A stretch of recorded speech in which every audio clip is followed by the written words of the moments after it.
నా పేరు టి.జె.జి. శ్రీనివాసరావు. నేను సుప్రీంకోర్టు నుండి హైకోర్టు వరకు న్యాయవాదిగా ప్రాక్టీస్ చేస్తున్నాను. ఈ వీడియోలో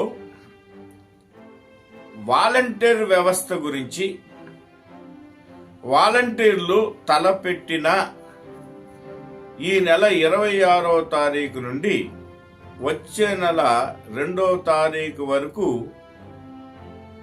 చేయాలనుకుంటున్న ధర్నా విషయంలో ఈ వీడియోని చేస్తున్నాం. వాలంటీర్లారా, ఎన్నికల ముందే మేము మీ గురించి, మీ భవితవ్యం గురించి మేము చెప్పాం. అసలు మీ యొక్క ఎగ్జిస్టెన్స్, వాలంటీర్ యొక్క పని ప్రారంభించింది పోయిన గవర్నమెంట్. అయితే ఈ యొక్క వాలంటీర్ వ్యవస్థకి ఒక నిర్దిష్టమైన భద్రత, ఉద్యోగ భద్రత అటువంటి ఏమీ లేవు. మీరు ఎవరు కూడా ప్రభుత్వ ఉద్యోగులు కానే కారు. జగన్మోహన్ రెడ్డి గారి గవర్నమెంట్ లో ఆయన ఒక వాలంటీర్ వ్యవస్థ అని చెప్పి ఒక వ్యవస్థను తీసుకుని వచ్చి జస్ట్ 5,000 రూపాయలకే మీరు ఒప్పుకొని పని ప్రారంభించారు. మీరు కాంట్రాక్టర్ ఉద్యోగస్తుల వలె సంవత్సరానికి మీరు ఒక బాండును రాసి దాన్ని సంతకాలు పెట్టి ప్రతి సంవత్సరం రెన్యువల్ చేసే పద్ధతిలో ఒక వాలంటీర్ అంటే అర్థం దాంట్లో ఉంది. వాలంటరీ వ్యవస్థ అంటే ఉచితంగా చేస్తున్నట్టు అని ఉడతా భక్తిగా 5,000 రూపాయలు ఇచ్చారు. చంద్రబాబు నాయుడు గారు అప్పుడే చెప్పారు, మీరు చేసే ఉద్యోగాలు ఏం ఉద్యోగాలు, మూటలు మోసే ఉద్యోగాలు, గోనె సంచులు మోసే ఉద్యోగాలు, ఇంటింటికి 5,000తో ఎలా బతుకుతారని ఆయన చెప్తూనే వచ్చాడు మొదటి నుంచి. కానీ ఇవాళ మీరు ప్రభుత్వ ఉద్యోగుల్లాగా మేము ధర్నాలు చేస్తాం, అది చేస్తాం, ఇది చేస్తాం అని చెప్పేసి మీరు ప్రభుత్వాన్ని హెచ్చరించే అధికారం మీకు లేదు. చట్టరీత్యా నేను మాట్లాడుతున్నాను. మీరు ఉద్యోగస్తులు కారు కదా. మీరు అక్కడ వాలంటీర్ అని అర్థం ఏంటి?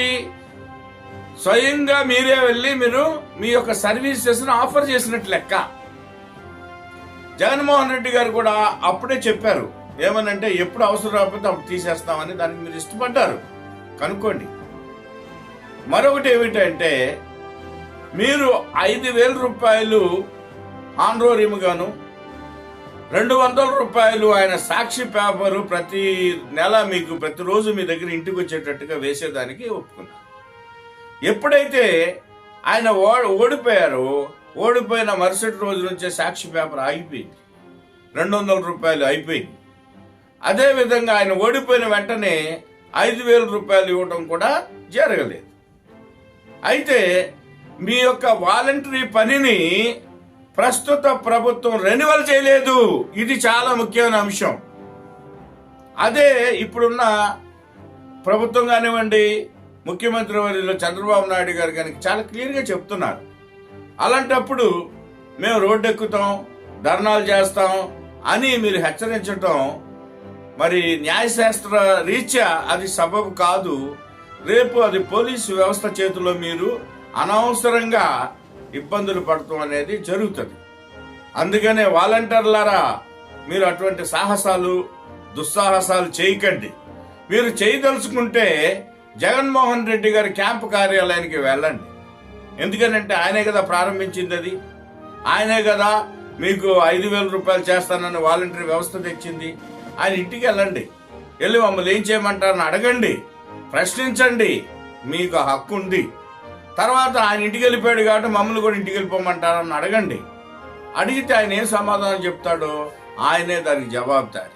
అంతేగాని ప్రస్తుత ప్రభుత్వం కానీ, లేకపోతే మరి ప్రస్తుతం ఉంటున్న మరి యొక్క ముఖ్యమంత్రి వర్యులు చంద్రబాబు నాయుడు గారు కానీ, లేకపోతే కూటమి కానీ ఎటువంటి సంబంధం లేదు. అది జగన్మోహన్ రెడ్డి గారికి మాత్రమే సంబంధం ఉంటుంది. ఎందుకంటే ఆ సాక్షి పేపర్కి 200 రూపాయలు కూడా ఆయన ఇచ్చినయే. ఆయన ఇస్తే మీరు కట్టారు డబ్బులు. కాబట్టి మీకు 2,200 రూపాయలు ప్లస్ 5,000 రూపాయలు, 5,200 రూపాయలు మీకు అక్కడ వచ్చేటట్టుగా అదొక ప్రోగ్రాంల కింద ఆయన తీసుకొని చేశారు. అయితే అది ఏ అకౌంట్ ద్వారా ఇచ్చారు, ఎలా ఇచ్చారు, ఎప్పుడుతో దానికి క్లోజ్ అయిపోయింది, ప్రతి సంవత్సరం అది రెన్యువల్ చేసుకుంటూ వచ్చారు. చంద్రబాబు గారు మేము రెన్యువల్ చేయలేదు, అవసరం లేదని చెప్పేసి ఆయన చెప్తున్నారు. కాబట్టి అది న్యాయమైంది. మీరు ఎక్కడికి వెళ్ళినా గెలవలేరు. కాబట్టి అది మానుకోండి. రేపు 26వ తారీఖు నుంచి మీరు తలపెట్టిన మీ యొక్క ధర్నా కార్యక్రమాన్ని వెంటనే మానుకోకపోతే పోలీసు వ్యవస్థ రంగంలో దిగుద్ది, మీరు ఇబ్బంది పాలవుతారని ఈ వీడియో ద్వారా యావత్ వాలంటీర్లు అందరికీ కూడా ఆంధ్రప్రదేశ్లో ప్రతి ఒక్కరికి నేను తెలియజేస్తాను.